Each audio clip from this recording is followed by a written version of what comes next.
नमस्कार दोस्तों, आप सभी का स्वागत है हिंदू एकेडमी के इस यूट्यूब चैनल पर। आज की इस वीडियो में हम बेसिकली अल्कोहल से रिलेटेड कुछ एमसीक्यूज के बारे में डिस्कस करेंगे। अल्कोहल्स को हमने इन डिटेल डिस्कस किया है प्रीवियस लेक्चर वीडियोस में। आप जाके चैनल पे प्लेलिस्ट पड़ी है, आप जाके प्लेलिस्ट को चेकआउट कर सकते हो। तो चलिए स्टार्ट करते हैं without any delay. 15 MCQs discuss करेंगे, क्विकली डिस्कस करेंगे, क्विक रिविजन भी हो जाएगी और एमसीक्यूज पैटर्न भी पता लग जाएगा। तो चलिए, पहला क्वेश्चन है आपके पास बेसिकली। आ जा। Wernicke Korsakoff syndrome occurs in alcoholics because of. ठीक है, एक टाइप का सिंड्रोम है जो हमने कल कल की वीडियो में पढ़ा था। वो किस कारणवश होता है? Niacin deficiency, GERD, lack of nutrition और बोथ ए एंड सी। अब ये क्वेश्चन जो आ गया है ये आ गया है अल्कोहलिक्स अल्कोहलिज्म से। बेसिकली अल्कोहल के साइड इफेक्ट्स या फिर हम एडवर्स इफेक्ट से क्वेश्चन आया है, जो कि acute alcohol sorry chronic alcoholics में होती है। एक तरीके का सिंड्रोम है जहाँ पे पॉलिन्यूराइटिस और पेलेग्रा की कंडीशन आ जाती है। पॉलिन्यूराइटिस में पेरिफेरल नर्व्स की डैमेज हो रही है, ऐसी कंडीशंस आ जाती है। ये सारी नायसिन और ट्रिप्टोफैन की डेफिशिएंसी की वजह से होता है। GERD गैस्ट्रोइंटेस्टाइनल रिफ्लेक्स डिसीज का यहाँ पे कोई भी इंपॉर्टेंट रोल नहीं रहेगा। रीजन मैं बता देता हूँ, इंपॉर्टेंट रोल इसलिए नहीं रहेगा क्योंकि यहाँ पे डिजीज से रिलेटेड है। हाँ, अल्कोहलिक्स में जो क्रॉनिक अल्कोहलिक्स होते हैं उनमें अगर ऐसा सिंड्रोम प्रोड्यूस होता है, वर्निक सिंड्रोम आ जाता है, तो वर्निक सिंड्रोम्स में उनमें गैस्ट्रिक डिग्रेडेशन होने लग सकती है, गैस्ट्रिक डिग्रेडेशन स्टार्ट हो सकती है। तो ऐसी कंडीशंस आ सकती है। हाँ, न्यूट्रिशन की कमी हो जाती है क्योंकि अल्कोहलिक्स में जो न्यूट्रिशन है, ओबिसिटी आ जाती है। तो इसलिए इस क्वेश्चन का जो करेक्ट आंसर आपके पास है वो है option number D, that is both A and C. की नायसिन डेफिशिएंसी भी हो जाती है जिसके कारण पॉलिन्यूराइटिस पेलेग्रा की कंडीशन आ जाती है, और साथ के साथ न्यूट्रिशन में कमी होने के कारण ये सिंड्रोम प्रोड्यूस होता है। नेक्स्ट क्वेश्चन पे आते हैं। नेक्स्ट क्वेश्चन है आपके पास, identify the incorrect statement regarding alcohols. Incorrect statement, correct नहीं, incorrect statement. Alcohols follow first order kinetics 8 to 12 ml, or ml is the metabolism rate of alcohol. Alcohols can be used as prominent hypnotic drug, both A and C। अब यहाँ पे alcohol से related कुछ कुछ points आए हैं। Alcohol first order kinetics को follow नहीं करता है, अल्कोहल फॉलो करता है जीरो ऑर्डर काइनेटिक्स को। ठीक है, तो means constant amount of drug is eliminated per unit time, not constant fraction. तो कांस्टेंट अमाउंट रहती है 8 to 12 ml, जो रहती है वो कांस्टेंट फ्रैक्शन रहती है जिसका मेटाबॉलिज्म का रेट रहता है। अल्कोहल जो है इन स्लीप को इंड्यूस कर सकते हैं, but they are not used as a prominent hypnotic drug. Hypnotic या सेडेटिव ड्रग की तरह नहीं यूज करते हैं, बिकॉज यहाँ पे एडीआर्स हो गए, साइड इफेक्ट्स हो गए, वो काफी सीवियर देखने को मिल सकते हैं। इसलिए alcohols can not be used as a prominent hypnotic drug. Both A and C is will not be will be the correct answer, क्योंकि यहाँ पे इनकरेक्ट पूछा है और करेक्ट स्टेटमेंट आपके पास सिर्फ एक है, that is 8 to 12 ml metabolism rate रहता है, क्योंकि ये जीरो ऑर्डर काइनेटिक्स फॉलो कर रही है। तो ए और सी दोनों इनकरेक्ट है, तो करेक्ट आंसर है ऑप्शन नंबर डी। अब आते हैं थर्ड क्वेश्चन पे। थर्ड क्वेश्चन क्या पूछ रहा है, which of the following drugs does not cause disulfiram like reaction. Disulfiram like reaction का मैं क्विक ओवरव्यू बता देता हूँ। डाइसल्फराम एक स्पेशलाइज्ड ड्रग है जो कि एल्डिहाइड डिहाइड्रोजिनेज इनहिबिटर होती है। अगर कोई इंडिविजुअल अल्कोहल ले रहा है और वो अल्कोहल छोड़ना चाहता है तो हम उसको डाइसल्फराम दे देते हैं, डाइसल्फराम दे देते हैं, ताकि अगर वो डाइसल्फराम लेगा तो उसको ऐसे ऐसे रिएक्शंस देखने को मिलेंगे जिसके कारण वो अल्कोहल से छुटकारा पाएगा। ठीक है, क्योंकि एसिटाल्डिहाइड की कंसंट्रेशन बढ़ने की वजह से बहुत ही सीवियर, जैसे अनरिस्पॉन्सिवनेस हो गई, आपकी बॉडी में गैस्ट्रिक डिजीजेज हो गई, या फिर गैस्ट्रिक अबनॉर्मलिटीज, ऐसी कंडीशन प्रोड्यूस होती है। इसलिए हम डाइसल्फराम को दे देते हैं ताकि वो इंडिविजुअल फिर से अल्कोहल की तरफ ना जाए। मेंटेनेंस थेरेपी, विड्रॉल सिम्टम्स, इन सब में यूज हो रहा होता है। तो डाइसल्फराम की तरह जो एक्शन दे सकती है ड्रग्स, वो कहती है कौन कौन सी है? ग्लिशियोफुलविन, सिफोपेराजोल, अमाइनो ग्लाइकोसाइड या मेट्रोनिडाजोल। अब यहाँ पूछा गया है कौन सी नहीं है।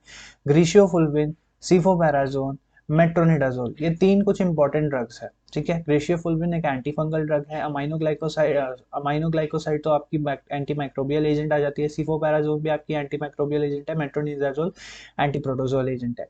इनमें से कौन सी नहीं है? Amino glycosides. अमाइनो ग्लाइकोसाइड एक ऐसी ड्रग है जिसके साथ अगर आप इनके साथ कंजप्शन करते हो अल्कोहल की, तो किसी भी तरीके का डाइसल्फिराम एक्शन नहीं देखने को मिलता है, अदर देन कि ग्रीशियोफुल्विन, सिफोपैराजोन, मेट्रोनिडाजोल इनके साथ देखने को जरूर मिलेगा। क्वेश्चन नंबर 4 पे आता है, माइक्रोइंसेफेली कैन बी कॉज्ड बाय। माइक्रोइंसेफेली का मतलब है कि फीटस में या फिर जो न्यूबॉर्न बेबी है उसमें जो हेड की शेप है या हेड का साइज है वो कम हो जाता है। वो किस कारण होता है? Consumption of alcohol by the pregnant women, consumption of alcohol on regular basis, consumption of alcohol after pregnancy, या ऑल ऑफ द अबव। अब यहाँ पे ध्यान से देखिएगा क्या पूछा गया है, माइक्रोइंसेफेली। तो ये एक तरीके का फीटल एबनॉर्मल सिंड्रोम के अब कैटेगरी में आ रहा है। एबनॉर्मल सिंड्रोम का पार्ट है, या फिर हम बोले उसका एक तरीके का कॉन्स्टिट्यूएंट है या सिम्टम आ जाता है, ठीक है। तो उसमें माइक्रोइंसेफेली देखने को मिलती है। अगर फीटल एबनॉर्मल सिंड्रोम्स में देखें तो आपको कुछ इंपॉर्टेंट चीजें देखने को मिलेगी। पहली तो आपके पास होगी कि माइक्रोइंसेफेली हो गई, दूसरी होगी कि लो आईक्यू होगा बेबी का, साथ के साथ उसमें इम्यूनोलॉजिकल डिसबैलेंस होगा, इम्यून सिस्टम वीक होगा, साथ के साथ उसका जो ब्रेन श्रिंकेज भी देखने को हमें मिल सकती है। तो ऐसी ऐसी कंडीशंस देखने को मिल सकती है। अब यहाँ पे आपसे पूछा गया कि कब होती है, तो अगर क्योंकि अल्कोहलिक क्या है, टेराटोजेनिक है, अल्कोहल ट्रिपल बी को भी आराम से क्रॉस करेगा, प्लेसेंटा को भी आराम से क्रॉस करेगा। अगर दोनों को वो आराम से क्रॉस कर रहा है तो मतलब क्या है यहाँ पे कि आपके पास जो अल्कोहल है वो seriously, it is seriously degrading your what, it is seriously degrading the foetus, means foetus में डिसएबनॉर्मलिटीज या फिर सॉरी एबनॉर्मलिटीज प्रोड्यूस कर रहा है। इसलिए प्रेग्नेंट वुमेन्स अल्कोहल का कंजप्शन नहीं करती है। तो option A is the correct answer. Regular basis पे हम ये माइक्रोइंसेफेलिक कंडीशन नहीं आती है, आफ्टर प्रेगनेंसी भी कोई माइक्रोइंसेफेलिक कंडीशन नहीं आती है, ऑल ऑफ द अबव नहीं होगा, ठीक है। अब आते हैं क्वेश्चन नंबर 5 पे। And find the correct statement regarding the biological actions of alcohol. Body पे जो भी बायोलॉजिकल एक्शन है अल्कोहल का, उनके रिगार्डिंग करेक्ट स्टेटमेंट बतानी है। Alcohol is a neuronal depressant and can produce euphoria. Euphoria means a sudden condition of happiness. यहाँ पे मैं लिख देता हूँ सडन हैप्पीनेस और sudden pleasure, happiness, sudden happiness. तो यूफोरिया की कंडीशन प्रोड्यूस कर सकता है, जी हाँ, इट इज ट्रू, ये तो करेक्ट स्टेटमेंट हो गई। Alcohol can produce gastric vasodilation on large doses. अगर हम यहाँ बात करें सीवीएस पे जो एक्शन रहता है, सीवीएस के एक एक्शन में हमने ये ध्यान से पढ़ी थी चीज कि अगर स्मॉल डोजेस पे ली गई है तो उस ब्लड प्रेशर पे किसी भी तरीके का एक्शन देखने को नहीं मिलता है। लेकिन लेकिन लेकिन आपको यहाँ पे एक्शन कहाँ पे देखने को मिल सकता है? आपको एक्शन देखने को मिल सकता है यहाँ पर गैस्ट्रिक वेजोडाइलेशन हो सकती है, लेकिन वो स्मॉल डोजेस पे है। तो हाँ जी, ये भी स्टेटमेंट हो गई, इनकरेक्ट हो गई। Alcohols can increase the risk of coronary artery disease, नहीं, अल्कोहल जो है वो कोरोनरी आर्टरी डिजीज की जो कंसर्न जो रिस्क है वो कम करती है, ठीक है, by increasing the HDL levels. HDL level को बढ़ाती है, एलडीएल की ऑक्सीडेशन करवाती है, ये सारी चीजें हो रही है। साथ के साथ alcohol can severe pancreatic damage, pancreatic नहीं, अल्कोहलिक सिरोसिस होती है जिसमें लिवर डैमेज होता है। पैनक्रियाज में पैनक्रियाटाइटिस देखने को मिलती है, बट वो एक्यूट कंडीशन में देखने को मिलती है, तो फॉल्स। तो यहाँ पे करेक्ट स्टेटमेंट है आपकी ऑप्शन नंबर है, alcohol is a neural depressant. जी हाँ, न्यूरल डिप्रेसेंट है, यूफोरिया भी प्रोड्यूस कर सकता है। क्वेश्चन नंबर 6 पे आते हैं, which of the following alcoholic beverages have the highest alcoholic content. किन में से अल्कोहलिक कंटेंट सबसे ज्यादा होता है? अब यहाँ पे हमने अल्कोहलिक कंटेंट जो है आपके पास आ जाती है, वाइन्स आ गई, ठीक है, लाइट वाइन्स, एफरवेसेंट वाइन्स, उनमें आ गई। अब यहाँ पे जो सबसे इंपॉर्टेंट है कि किसमें सबसे ज्यादा कंटेंट होता है, तो यहाँ पे जो करेक्ट आंसर है वो है रम, क्योंकि इसमें 44 to 56% आपके पास अल्कोहल, कुछ इसके आसपास ही अल्कोहल कंटेंट देखने को मिलता है। रम हो गया, विस्की हो गया, इन सब में आपको अल्कोहलिक कंटेंट सबसे ज्यादा देखने को मिलता है, ठीक है। बियर में सबसे कम अल्कोहलिक कंटेंट होता है, अराउंड 4 to 6% अल्कोहल कंटेंट देखने को मिलता है। नेक्स्ट हम क्वेश्चन नंबर 7 पे आते हैं। Alcohol shows synergistic actions with Avastin, fentanyl, flurazepam और all। अब यहाँ पे अल्कोहल की हमें इंटरैक्शंस पढ़नी है, इंटरैक्शन से रिलेटेड क्वेश्चन है। तो अगर हम अल्कोहल की इंटरैक्शंस के बारे में देखें तो अगर अल्कोहल का यूज हम किसी भी एंटी हिस्टामिनिक ड्रग के साथ कर रहे हैं, किसी भी एंटी डिप्रेसेंट ड्रग के साथ कर रहे हैं, किसी भी एंजियोलाइटिक ड्रग के साथ कर रहे हैं, ठीक है, ऐसी किसी भी ड्रग के साथ अगर हम यूज कर रहे हैं तो यहाँ पे सिनर्जिस्टिक एक्शन देखने को मिलेगा। इबैस्टिन हमारी एंटी हिस्टामिनिक ड्रग है, हिस्टामिनिक ड्रग है आपके पास, ठीक है, जो ट्रिपल बी को क्रॉस नहीं करती, तो yes it will cause synergistic action. Fentanyl आपकी ओपियोइड एनाल्जेसिक है, ओपियोइड एनाल्जेसिक्स के साथ भी यहाँ पे आपको देखने को मिल जाता है सिनर्जिस्टिक एक्शन कई केसेस में, फेंटेनिल हो गया। फ्लोराजिपाम आपकी एंटी डिप्रेसेंट ड्रग है, ठीक है, इसका भी यूज हो रहा है, एंटी डिप्रेसेंट ड्रग है, तो ये भी आपको किस तरीके का एक्शन देगी? सिनर्जिस्टिक एक्शन देगी। तो करेक्ट आंसर है आपके पास ऑल, करेक्ट आंसर, ठीक है। तो चलो क्वेश्चन नंबर 8 पे आ जाओ। Identify the correct statement regarding the contraindications of alcohol. Alcohol की जो कॉन्ट्राइंडिकेशंस है कि कहाँ कहाँ यूज नहीं करनी है, उनसे रिलेटेड क्वेश्चन है। Alcohol can be used in manic patient, can be used in epileptics, are contraindicated in case of peptic ulcer, cannot cause miscarriage. देखिए अल्कोहल मैनी एक पर्सन में यूज नहीं कर सकते because maniac person unstable होता है, mentally unstable होता है, और अल्कोहल्स इंडिविजुअल में जो मोटर मूवमेंट्स है वो बिल्कुल अनस्टेबल कर देती है। एक सर्टेन पॉइंट ऑफ टाइम के लिए इंडिविजुअल की थिंकिंग कैपेसिटी भी लो हो जाती है या लो रिस्पॉन्सिवनेस प्रोड्यूस करता है। अल्कोहल्स जो है वो सीजर को प्रोड्यूस कर सकती है, इसलिए एपिलेप्टिक ड्रग्स के साथ हम नहीं देते हैं। सीजर बढ़ा सकती है या फिर जो मिर्गी के दौरे है वो बढ़ा सकती है, इधर सीजर प्रोड्यूस कर सकते हैं, इसलिए हम अल्कोहल्स को एपिलेप्टिक्स के साथ नहीं देते। अल्कोहल जो है वो पेप्टिक अल्सर में कॉन्ट्राइंडिकेटेड है because alcohols can cause your gastric damage कर सकते हैं। अल्कोहल जो है मिसकैरेज प्रोड्यूस कर सकती है, अगर हाई डोज में ली जाए तो अल्कोहल मिसकैरेज प्रोड्यूस कर सकती है, या फिर जो बेबी है अगर वो इट इज़ डिलीवर्ड, अगर बेबी डिलीवर्ड हो चुका है तो उस कंडीशन में उस बेबी में इम्यूनोलॉजिकल डिफेक्ट्स देखने को मिल सकते हैं या फिर माइक्रोइंसेफेली ऐसी कंडीशंस देखने को मिल सकती है, तो ये भी गलत है। तो करेक्ट आंसर है आपके पास alcohols are contraindicated in case of peptic ulcer. Next आ जाते हैं हम क्वेश्चन नंबर 9 पे। Calories present in 1 gram of alcohol is, ये थोड़ा सा बेसिक कंसेप्चुअल मेमोरेबल क्वेश्चन है, तो यहाँ पे मैं आपको डायरेक्ट बताता हूँ। 1 ग्राम अल्कोहल में आपके पास 7.1 किलो कैलोरीज प्रेजेंट होती है। ठीक है। Question number 10, NMDA receptor antagonist use in the withdrawal therapy of alcohol, alcohol की विड्रॉल थेरेपी में ऐसा कौन सा एनएमडीए रिसेप्टर एंटागोनिस्ट है इन चारों ड्रग में से? डाइसल्फिराम तो एंजाइम इनहिबिटर है, एल्डिहाइड डिहाइड्रोजनेस एंजाइम इनहिबिटर है। नाइट्रोक्सेन आपके पास क्या है? ओपियोइड एंटागोनिस्ट है, ये ओपियोइड रिसेप्टर का एंटागोनिस्ट है। फोमिपाजोल मिथेनॉल पॉइजनिंग में यूज हो रहा है यहाँ पे, और अल्कोहल डिहाइड्रोजनेस को इनहिबिट कर रहा है, तो ये भी गलत।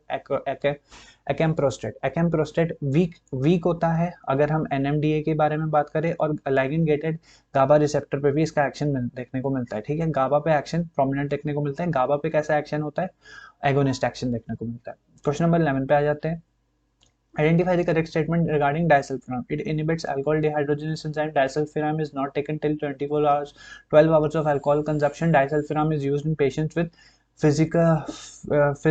psychological patient which are physically dependent on alcohol. थोड़ी सी spelling mistake, both B and C। अब यहाँ पे करेक्ट स्टेटमेंट बोली है।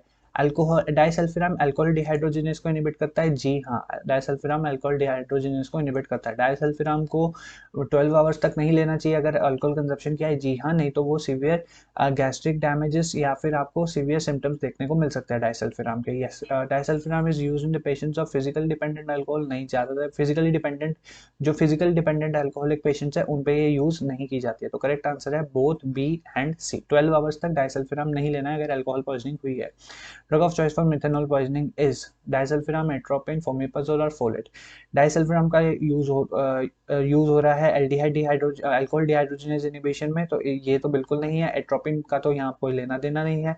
फोलेट थेरेपी यूज होती है यहाँ पे ड्यूरिंग दी मिथेनॉल पॉइजनिंग, वो हो सकती है, लेकिन यहाँ पे आप नहीं होगा। फोमिपाजोल जो कि एक ऑर्फन ड्रग है, और ये किसको इनहिबिट कर रही है? It is inhibiting the alcohol dehydrogenase, ठीक है, ये इनहिबिट कर रहा है अल्कोहल डिहाइड्रोजनेज। यहाँ पे भी एक हमारे पास गलती हो गई है कि बीएनसी नहीं होगा आंसर, अल्कोहल की जगह यहाँ पे एल्डिहाइड आएगा। यहाँ पे एल्डिहाइड डाइसल्फिराम तो एल्डिहाइड डिहाइड्रोजनेज को इनहिबिट कर रहा है, तो यहाँ पे करेक्ट आंसर है ऑप्शन नंबर बी एंड सी भी नहीं होगा, क्योंकि जो आपके पास डाइसल्फिराम है वो एल्डिहाइड डिहाइड्रोजनेज को इनहिबिट कर रहा है, ना कि अल्कोहल डिहाइड्रोजनेज को। सॉरी फॉर द गलती। चलो नेक्स्ट है question number 13, that is identify the incorrect combination with the response to the methanol poisoning.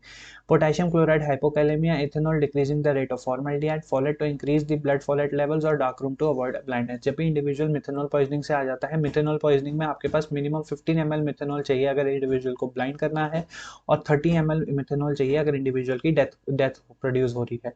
तो मिथेनॉल बेसिकली फॉर्मिक एसिड के कारण हो रहा है, फॉर्मिक एसिड में जब इसकी कन्वर्जन होगी तो डार्क रूम में सबसे पहले प्राइमरीली हम डार्क रूम में लेके जाते हैं ताकि वहाँ पे ब्लाइंडनेस ना हो सके। पोटेशियम क्लोराइड का यूज भी करते हैं, इन्फ्यूजन करवाते हैं अगर हाइपोकैलेमिया की कंडीशन प्रोड्यूस हो रही है, तो यस, पोटेशियम क्लोराइड भी यूज हो सकता है। इथेनॉल का भी यूज हो रहा है किसमें? मिथेनॉल पॉइजनिंग में, क्योंकि इथेनॉल वो डाइवर्ट कर देता है फॉर्मिक एसिड की कंसंट्रेशन को कम कर देता है, जिसके कारण एसिटाल्डिहाइड की कंसंट्रेशन बढ़ जाएगी, और मिथेनॉल पॉइजनिंग फॉर्मल्डिहाइड की कंसंट्रेशन कम करेगा, जिसके कारण आपके पास क्या प्रोड्यूस होगी? एक मिथेनॉल पॉइजनिंग की प्रिवेंशन हो जाएगी।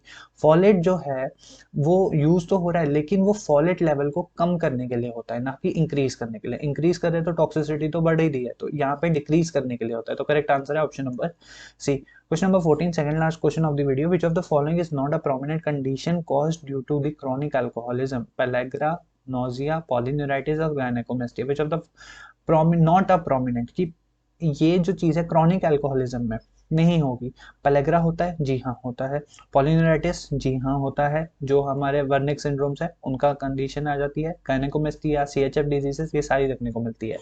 नोजिया, वॉमिटिंग, अनरिस्पॉन्सिवनेस, ये सारी आपको एक्यूट अल्कोहलिज्म में देखने को मिलती है। स्टफर हो गया, ये सारी अल्कोहलिक एक्यूट अल्कोहलिज्म में देखने को मिलती है। क्रॉनिक में नोजिया वॉमिटिंग का कोई भी ज्यादा प्रोमिनेंट रोल नहीं रहता है, क्योंकि इंडिविजुअल का तो एक तो दूसरी चीज है राउंड क्लॉक ड्रिंकिंग कर रहा है। राउंड क्लॉक ड्रिंकिंग मतलब कि इंडिविजुअल की बॉडी में every time alcohol is present in his body. तो करेक्ट आंसर है ऑप्शन नंबर बी। अब आते हैं क्वेश्चन, लास्ट क्वेश्चन पे। तो लास्ट क्वेश्चन थोड़ा सा कंसेप्चुअल बेस्ड है और कंडीशन मतलब कि situation based question है। 58-year-old woman has been brought to the hospital as a case of acute chronic toxicity. The patient is showing symptoms of hypoglycemia and stupor. On which of the following medications primarily the patient should be on? मतलब कि एक individual है, 58-year-old की women I है, उसमें acute toxicity देखने को मिल रही है। यहाँ पे मैं एक्यूट क्रॉनिक हटा सकता हूँ, क्योंकि यहाँ पे सिर्फ हम एक्यूट टॉक्सिसिटी के बारे में बात करेंगे। अब पेशेंट जो है वो सिम्टम शो कर रहा है हाइपोग्लाइसेमिया और स्टफर के। स्टफर का मतलब unable to think, thinking ability कम हो रही है। तो on the which of the following medication primary the patient should be on? Option है आपके पास analeptics, thiamine plus glucose, disulfiram और बोथ बीएनसी। डायसल्फिराम को तो 12 आवर्स के विद इन नहीं देंगे, तो ये तो बिल्कुल नहीं है। Analeptics CNS stimulant, CNS depression, ये सारी ड्रग्स भी नहीं देंगे आप बिल्कुल भी। थायमिन का यूज होता है। थायमिन का यूज किस तरीके से होगा? थायमिन का यूज होगा 100 milligram of thiamine is used with the in the 500 ml glucose solution by the infusion method to treat the alcoholic acute alcohol toxicity. तो यहाँ पे हमने सारी चीजें क्लियर आउट कर ली है अबाउट द अल्कोहल्स, कुछ एमसीक्यूज भी डिस्कस कर लिए है। तो thank you so much for watching. Till then keep learning, keep enjoying and keep smiling.